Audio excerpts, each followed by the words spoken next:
Since this past Sunday, the transatlantic world had already entered a general economic breakdown crisis, one worse than that of Europe's 14th century. As long as this president, Barack Obama, remains in office, not only the United States, but also the region of Western and Central Europe is now being plunged into a crisis, a breakdown crisis like that of Europe's 14th century, Europe's 14th century New Dark Age. It will probably be one, if we allow it to occur that way, even much worse than that of 14th century medieval Europe. There is an alternative which must be adopted immediately now. If the will exists to take the necessary action, there is an option under our U.S. federal Constitution by which not only our United States can be brought into a genuine economic recovery, but our immediate action under the Constitution taken now could bring our republic into a genuine recovery from the plunge into darkness which has been underway since the rejection of my July-August 2007 Homeowners and Bank Protection Act, which was submitted for adoption by the federal states at that time. Instead of that reform, the members of the U.S. Congress and the federal presidency had acted at that time, and since that time later, to plunge our republic into a spiraling downward motion into policies which now dump our republic into what has become the greatest economic crisis of the transatlantic group of nations so far in history. Now, as of this past weekend, beginning this past Monday, the economy has fallen, thus far, into the steepest financial breakdown crisis of modern transatlantic history. Fortunately, our republic could still be rescued at this time. As many know, I have a record of being among the leading economic forecasters for our United States during the recent decades, as in my uniquely successful forecast of 1971. My forecast of the Richard Nixon Depression, and also the deep 1980 recession, the steep recessions launched by the George W. Bush Jr. administration, and now the economic horror show brought to you by the Barack Obama administration. Now, the violations of our republic, principle, federal constitution by the Obama government, combined with Obama's plunging our United States into a form of depression which our United States could never recover in its present form. The necessary action at this moment is to prevent the current president of the United States, Barack Obama, from relying upon dirty tricks of the type already enjoyed by President Obama, and to block that action in favor of the revival of the Franklin Delano Roosevelt motion from being necessarily presented for a vote of the Congress now. Without the revival of President Barack Obama from office, the situation of our republic has now reached the point that the continued operation under President Obama in office would mean the end of our United States soon under its present Constitution. Fortunately, there is an alternative. If we act very soon to adopt those needed constitutional options, the remedy is available and fully constitutional if we find sufficient leaders among us with the guts to do what is constitutionally legal and is already the only visible constitutional means and course of action needed to save our republic from what is now a virtual economic suicide of our nation. I am now putting myself on the block as one who has shown himself as leading among the leading economists and others of our republic, who is willing and more than fully qualified to present that option publicly, here and now. Consider the following measures most urgently needed at this time. There are two absolutely indispensable actions which must be adopted and urgently implemented if our United States is to be rescued from the presently accelerating plunge into a virtually hopeless plunge into a general economic breakdown crisis. First, we must expel Barack Obama from office, that immediately. There are chiefly two available options for doing so. The first of these two is the President's impeachment on such available grounds as his violation of the war powers provisions of the Constitution. The second is his removal from office under the existing constitutional provisions of the U.S. 25th Amendment. Only with suspension of this president from office were it likely that the United States could be rescued from the careening into a virtual economic death of our United States and its economy. However, the desired and doubtful mental health of this president and the sheer hatefulness of him and his associates shows both the case for the president's urgent removal from office for reason of known impeachable offenses and arguably faulty mental health of that president. Both issues which are just means for rendering him politically harmless to the general welfare of our republic. Once we have considered those sources of available remedy as to be used for the rescue of our republic from what would be otherwise its virtually immediate political death at the hands of President Obama and his British imperial masters, we will have soon rescued the nation by taking the measures needed to organize a process of general economic recovery of our republic. Now consider the measures which are needed for rescuing our republic now. 1. Incapacitate Barack Obama's power to sabotage legitimate measures for removing that president from the position of power he might attempt to use to prevent lawful support for the enactment of the original Glass-Steagall Law. 2. That measure, the Glass-Steagall Law, would be sufficient to hamstring a corrupted president to the effect of blocking the use of power by him, otherwise available to him, for this reason. His illicit blocking of the necessary reenactment of the original Glass-Steagall Law is the crucial issue. 3.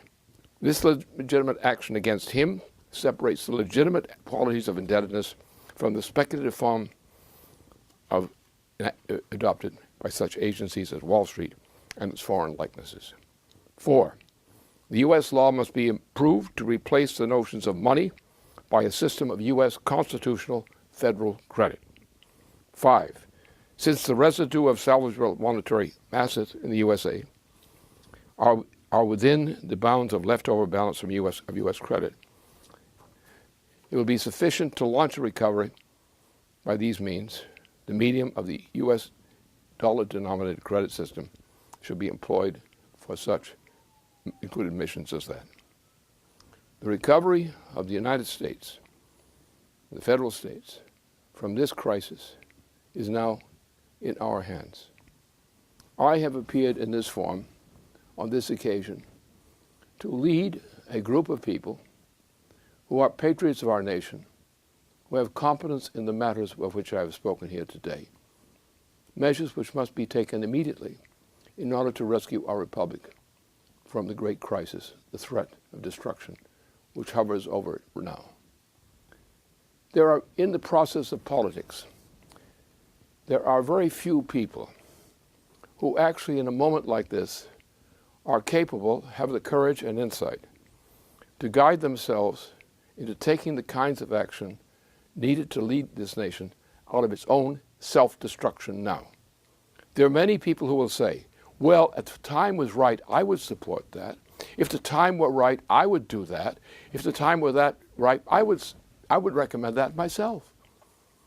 But when it comes to pushing the thing across the table for adoption, there is only a tiny minority of the so-called leading figures of this nation, the so-called paragons of leadership of this nation. Only a handful will not crumble and hide in darkness to avoid taking the responsibility of enacting these measures.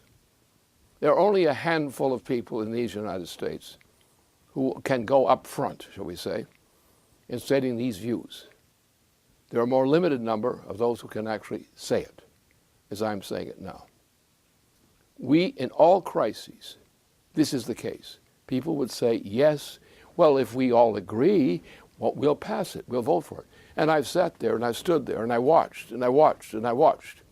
And I've watched over years of this kind of thing. And never have any of these do-gooders actually step forward to take responsibility for an action which might be risky to their careers. They would say, it's not the time for me to act.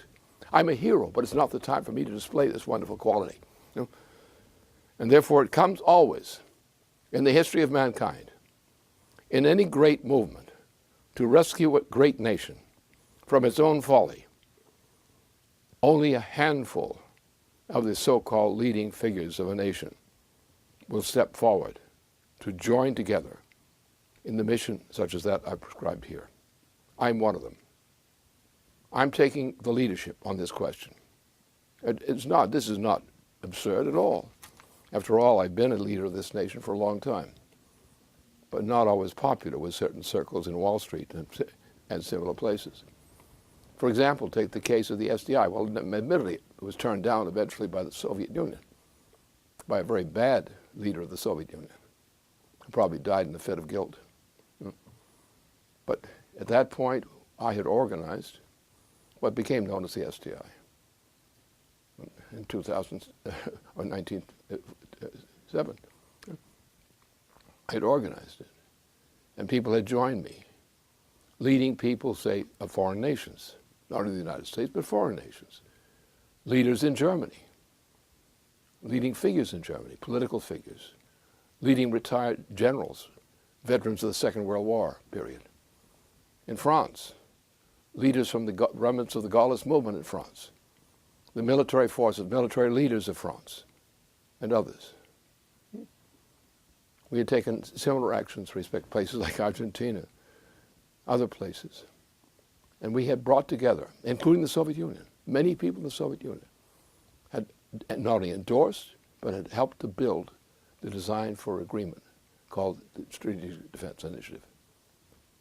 So I'm not exactly unknown in leading positions in the United States and Europe and elsewhere. So I'm one of those who come from the apparent background. The step forward is among the real leaders of this nation, those who will step forward and put themselves on the line to act at a time when that action is necessary. And that's what I'm doing now. Now, what are we going to do?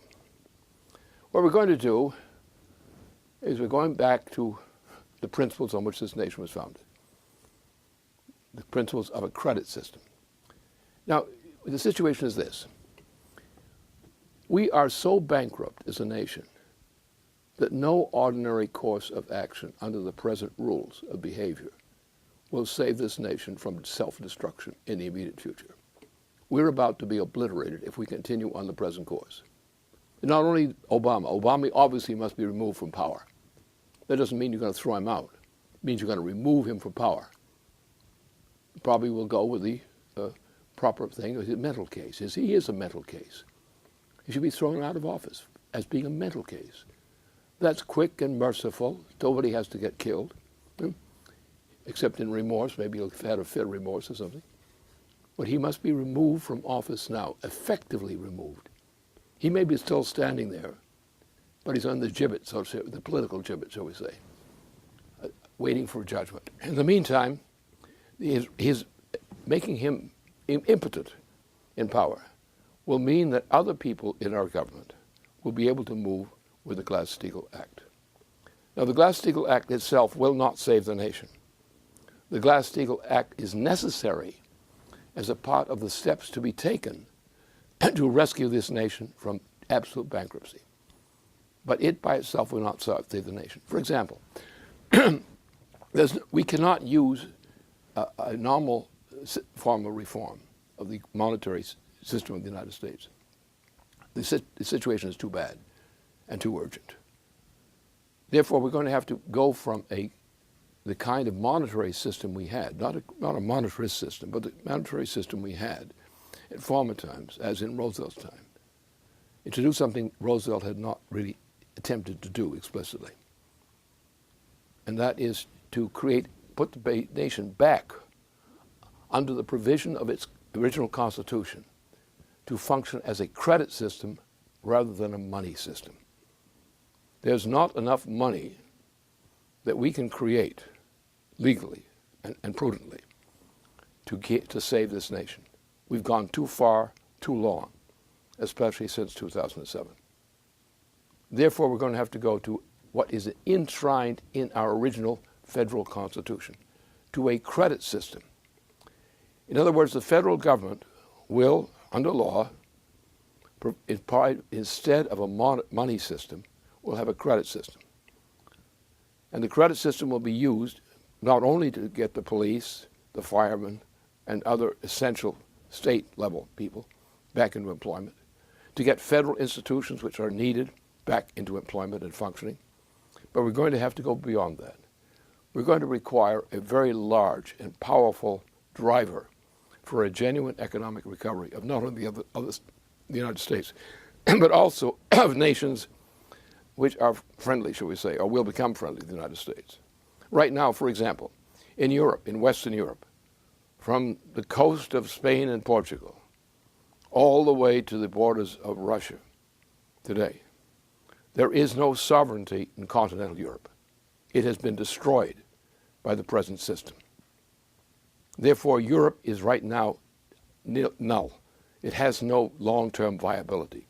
It's about to crumble, to disintegrate before our eyes. We cannot have Europe collapsing before our eyes in that fashion. But Europe cannot act efficiently except that the United States acts first. Now, what will happen?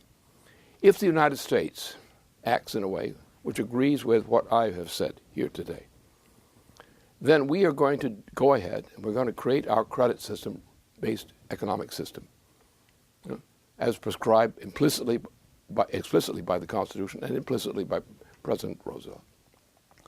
We're going to get our nation functioning immediately. Now, that will create a challenge for the European nations, especially those of Western and Central Europe. Because if we do that, if we rescue ourselves, then the entire European monetary system, as it presently is organized, will immediately collapse. Now, it doesn't have to go into the actual collapse. It's going to the door of the collapse. And it's very important that I explain to our European friends what we're going to do to them and what we're going to do for them.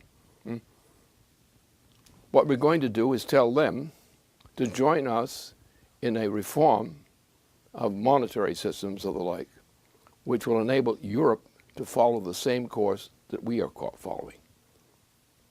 We will create a joint credit system. What we will do with Europe, in cooperation with Europe and with Russia and with China and with India and so forth, what we will do is establish a kind of credit system which will be universal among these nations. We will go to credit as a way of investing in a buildup of the productive powers of labor throughout that region. That will be welcomed by China, be welcomed by probably India, because, of course, welcomed by the right people in Russia. And I don't mean right wing. And therefore, we will create what Roosevelt intended at Bretton Woods.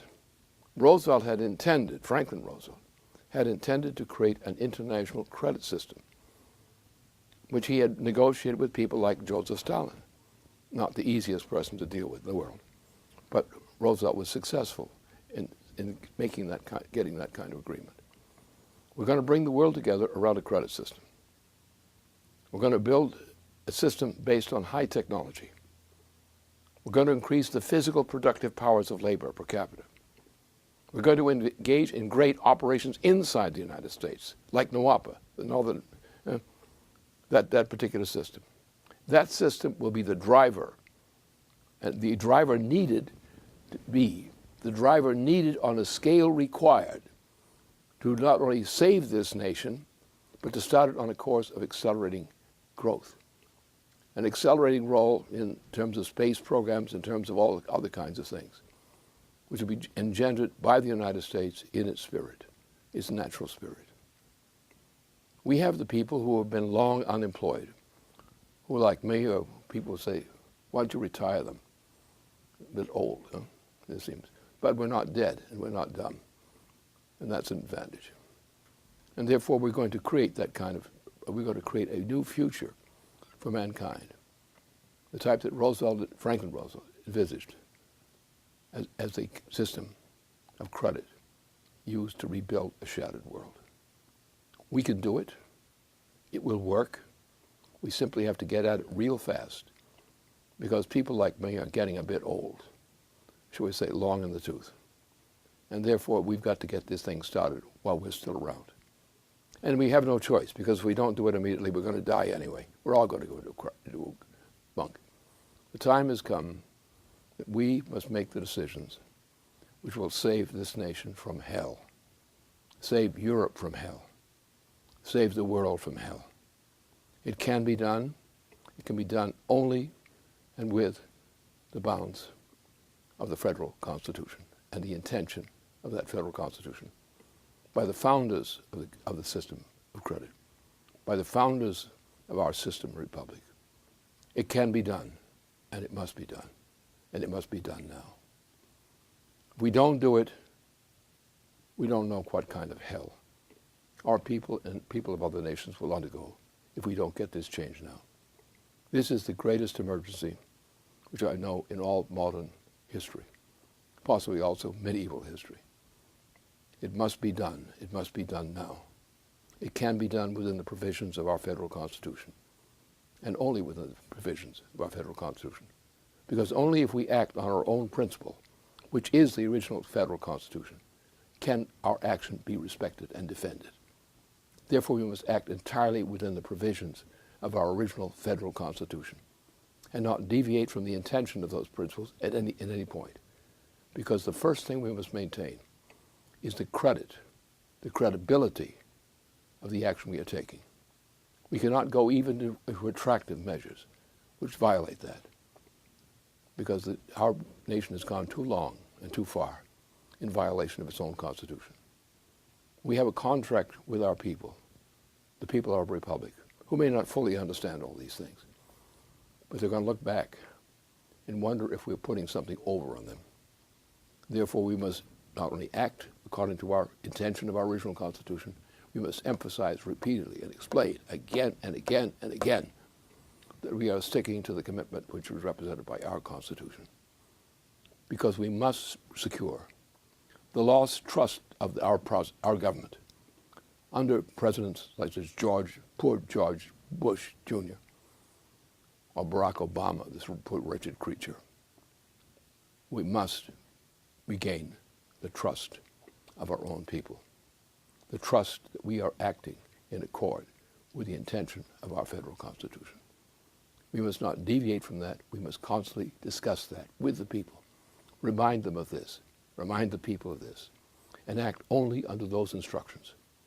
The kind of emergency action which I represent in speaking here thus today means that the trust of our people, the regained trust of our own people, who have totally lost trust with the leading parties of our nation, leading political party, are no longer trusted by the people.